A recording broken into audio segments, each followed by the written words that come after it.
Hi, I'm Franklin Butts. In the early summer of 1999, I was doing what I enjoyed most and what I was best at, fine-tuning all kinds of internal combustion engines. In fact, I was working as both an airplane and an automobile mechanic. On the side, I was restoring a classic 1966 Chevrolet pickup truck. My talents and interests had come together in a way that was just right for me. I was living in rural Salem, a small town in East Alabama, just enjoying life to the fullest, when I was driving home from work one day and was involved in an automobile wreck.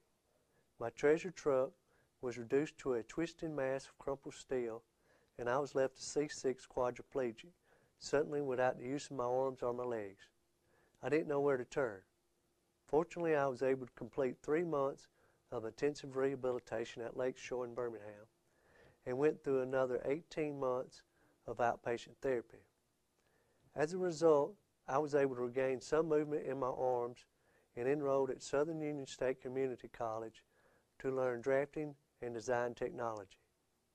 Actually, I had to learn 2 things: what they were teaching me in class and how to use my hands again. In order to draw, I held a pencil in my left hand and used my right hand to guide the pencil. For someone who was used to keeping the pistons pounding at peak performance, this was an emotional struggle and a physical challenge. But with a lot of hard work and a positive attitude, I was named the 2005 Technical Student of the Year, got my associate's degree, and went on to earn a master's degree in industrial design at Auburn University.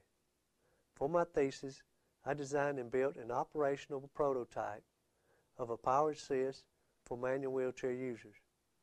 The project turned out well, and I have a patent pending on the design.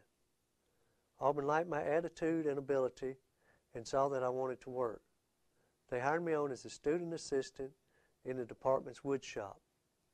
Vocational rehab was paying my tuition, and I was receiving SSDI and Medicare Part B health coverage. When I graduated, I wanted to keep on working, but I was afraid of losing my benefits. That's when I learned about available work incentives that would allow me to work and still keep my benefits. Today I'm working 25 to 30 hours a week, and I take a lot of pride in the way I'm able to help other students learn to use the woodshop equipment. The job does way more than just get me out of the house and provide me with extra money to spend. It keeps me in touch with interesting people and lets me be productive instead of sitting around watching TV.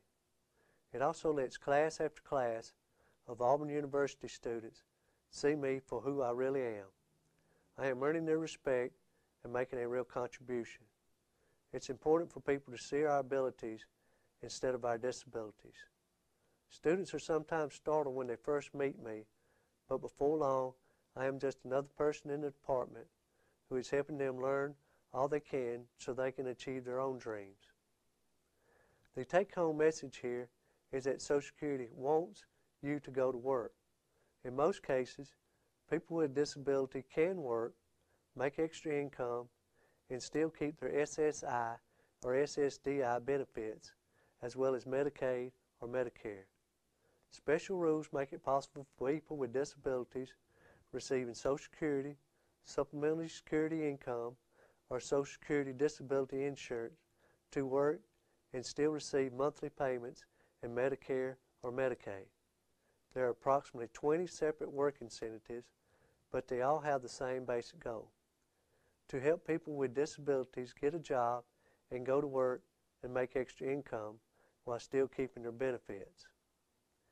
A Medicaid infrastructure grant allowed the Alabama Department of Rehabilitation Services to develop materials in print and web format that explain how you can take advantage of these same programs, just like I did.